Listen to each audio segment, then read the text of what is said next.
Hi, my name's Jodie Crosley. I'm coming to you from Sydney, Australia. I'm actually sharing my story about grief and pet loss. As most of you know, it's a very hard journey that you guys have probably experienced. Firstly, I'd like to say my condolences to all the pet parents out there who have recently just lost a pet. It's a journey that's very hard. It's very debilitating. During this time, I actually lost my 16-and-a-half-year-old Jack Russell, whose name was Bear. I lost her on the 16th of November, and I went into a very debilitating journey. It's called grief. This journey was like something I've never experienced before, but it actually took me on a path, and I looked for a book. I looked for a book from a personal point of view, like someone's personal journey. I found plenty of books about mental health from a counsellor's point of view, but I actually wanted to read a person's journey. I couldn't find the particular book I was looking for, so I actually decided to write my own book. Bear was 16 and a half when I lost her. She passed away on the 16th of November 2021. Bear was not my pet, she was not my dog, she was actually my child, she was my family, she was my person. When writing this book, I've written a book that I wanted to read. I've written a book that I hope would help others. It's very raw, it's emotional, but it's also inspirational and it's heartwarming. Bear touched many people's lives, but she made the biggest impact on my life. Pets have a way of impacting our lives each and every day. They help people with mental health issues, they help people with medical conditions, and no one understands the bond between a human and a pet unless you actually have experienced this journey. When I talk about the debilitating journey that this has taken me on, to give you some indication of how hard I've found this process, my journey started when I was 14. At 14 to 16, I was severely bullied in high school. I was sent death threats, and most nights I used to go to sleep wishing that I would die. The bullying was horrendous. Moving forward, at 17, I was raped. I didn't have enough courage or bravery to speak up and hold this person accountable for their accusations. The perpetrator actually got away with this. As I moved forward in life, early 20s, I went through a domestic violence relationship. I had enough bravery and courage to leave this relationship. At 25, I was diagnosed with a debilitating and chronic medical condition called Crohn's disease. I've lived with this now for 22 years, but moving forward again, at 30, I was assaulted by a family member. As you can imagine, this was very traumatic, not only from a family member point of view, but it actually caused a lot of family rift. I then, at 34, moved away to a remote country location, 10 hours away from where I live, away from my family and friends and my support network with my ex-partner at the time. It was during this time that I had 2 miscarriages and my engagement broke down. I moved back home, and I'd only been home about 2 or 3 months when I decided I'd basically had enough and was going to take my own life. I had researched ways of how I was going to do this, and Bear was with me the whole time. I met Bear when I was 30 years of age. Bear actually intervened and stopped me from taking my own life. I have another pet. I have got another 2 pets. I've got a cat and a dog, and a horse. It was almost like Bear had rallied around and gathered an intervention. The cat and the other dog, they all came into the bathroom as I was about to take my life and looked at me with their faces as much as to say, "Why are you doing this? Don't leave us behind. Who's going to look after us if you're not here? Who's going to love us?" It was at that moment I dropped the hairdryer and basically went into the room in the fetal position and stayed there for the remainder of the night.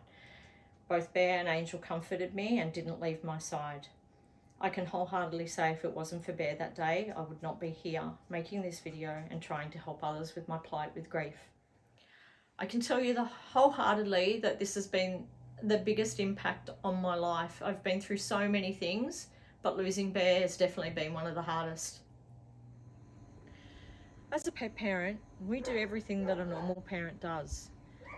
With Bear, I had her since she was 9 weeks old. I had to toilet train her. I had to interact her with other pets, with other people. I had to constantly train her. I basically had to do everything a normal parent actually does for their child. So I don't see why, as a pet parent, having a pet, we're any different from a parent and a child. Love is love. We do the same things. When our pets are sick in the middle of the night, we rush them to the emergency vets. I think the only difference as a pet parent is you have those financial stressors. With children, you go to the hospital. It's under Medicare. With a pet, you don't have that assistance. Yes, you've got their pet insurances, but then sometimes you've got to battle to get your claims accepted. But you've still got those initial out-of-pocket costs, and you've got the stresses of running to a midnight vet, and there's not a lot of choices when it comes to midnight vets. When I talk about grief, I'm actually a nobody. In the big scheme of things, I'm a nobody, but I am a somebody. So I'm using that nobody term very loosely. Being a somebody, but in this big world, it's very hard to get my voice heard. It's very hard to get my initiative or my point of view across. When we look at celebrities, they have such an impact. They have an automatic following and automatically have a group of people that will jump on board to anything that they want to talk about, to any initiative they want to get behind, and they can raise funds within a 24-hour period. For something as important as pet loss and grief, it's not something that's talked about. It's not something that's recognised. And now is the time that we need to get this recognised. With the pandemic over the last 2 years, the pandemic has affected every country on a worldwide scale. Pet loss and the grief associated, it's an epidemic, but it's not recognised. We have mental health, it ties in with mental health issues. We need so much work done in this space, and it's only by brave people like me standing up, having a voice and sharing my story that awareness is going to follow.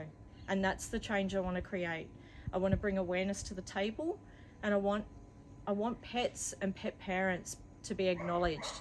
When we lose a person, people rally around and say, I'm sorry for your loss. What can I do to help you? Take all the time you need. I'm here if you need anything. When you lose a pet, 9 times out of 10, you will get the odd person turn around and say, it's just a pet, you can get another one. But Bear was not my pet. She was not my dog. She was my person. She was my child. If we go back 20, 30 years ago, pets were exactly that. They lived in the backyard. They were fed scraps. But now, with the booming industry, with the pet industry, they are now treated like family members. They live inside. They sleep on our beds. They have Santa photos. They celebrate birthdays. There's doggy birthday parties. There's doggy daycare. We can take our pets to cafes. We can now take our pets with us on holiday. But yet, we have another area that doesn't recognise pets and pet parents, and that's within the workplace. There's 2 more areas to my book that I've gone into and touched on. One is the vets, and 2 is workplace awareness. I want to just talk on the vets for a moment. Our vets are our unsung heroes. They build bonds with not only us but our pets, but they're our unsung heroes. They're saving our pets' lives every day. I can't speak for every other country, but I know here in Australia, we actually have a high suicide rate in the veterinary industry, and it's really poor form. It's due to constraints, pressures at work, but the abuse that they cop from pet parents. In my book, I've dedicated and written a section to the vets and the amazing work that they do. I've also talked about take yourself out of your shoes for a minute and put yourself in theirs. Has this vet that you're dealing with today, have they just worked a double shift because someone's called in sick? Have they just worked back to back on 2 pets to save their lives as an emergency? Have they not had a meal break, not alone a toilet break? Yet they might have just put in somebody's pet to sleep and comforting that person. They may have had that bond with that person for 15 years themselves, but yet they're expected to walk into the next consult like nothing's happened. Rather than think about yourself and worrying about the fact that you've got to wait for half an hour or 40 minutes because they're running late, stop and think about all those factors before you go and abuse these staff that do amazing work. We cannot afford in the vet industry to lose these types of people. I know when I speak for my vet team, I could not have gotten through the loss of Bear without them. They were there, they supported me, they hugged me, they held my hand, they sent me flowers. Each day They actually sent me messages to make sure that I was okay and let them know that I was there for them. These are remarkable people that do remarkable things. Please be kind. Please show humility. The other section I want to talk about is workplace awareness. We spend a third to a half of our life at work with our work colleagues, with senior staff, senior management, execs, but yet the workplace is oblivious to pet parents and pets. They don't recognise the grief that we experience. They expect us to show up and do our job like nothing's happened. What I'm hoping from this book is to raise awareness in the workplace. What I'd like to see change is workplaces accept pets and pet parents, build a policy around pets, and basically give people compassionate leave, the same as when a person passes away.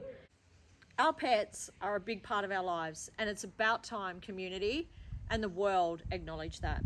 So I'm actually going to put a challenge out there. I would love to see a celebrity see this. I would love for a celebrity to reach out to me, and I would love for a celebrity to work with me. Having a celebrity behind this type of initiative, this is what will make this take off. This is what will drive this and help push this. This is what we need. We as pet people and grieving pet parents can't do this on our own anymore. Our voices are not heard the way a celebrity will bring this to life. The other challenge I want to bring about, I would love a solicitor, a lawyer to contact me and work with me. Let's be fair income about making a change. Let's actually try and get this to a legislative level. Let's try and get this to federal and parliament level. Let's try and get a proper pet policy put in place for grieving pet parents. I hope you find my story of interest. It's not a story I would wish on anyone. It's not a road I would wish I was taking. But now I have an opportunity to help others, and that is what my book is about. That is what I'm wanting to do. I'm also looking to raise sponsorship, business sponsorship, to get behind my book. My book does come at a cost of $10,000, which I can't raise those funds on my own. In the meantime, I have a couple of sponsors that are already on board. The very first sponsor that I want to thank is Chris from Physio Inc. in Penrith and South Penrith. He was amazing. I put the plight out to him and straight away he was on board. No questions asked. He said, I love what you're doing. This is needed. I want to thank him. He's great physio, him and his team. The other sponsor that came on board is Kelly from Kelly's Animal Communications. She's amazing. I've actually had a pet reading with her. Straight away, she reached out. I love what you're doing. This needs to get out there. She's actually on board. And I've had a lot of people already contribute to my GoFundMe. So I want to thank each and every one of you. Doesn't matter how little or how much you've supported. Every little bit counts. Every little bit helps. And together we can make a change. I can't do it on my own, but together we can. And thank you for believing in me.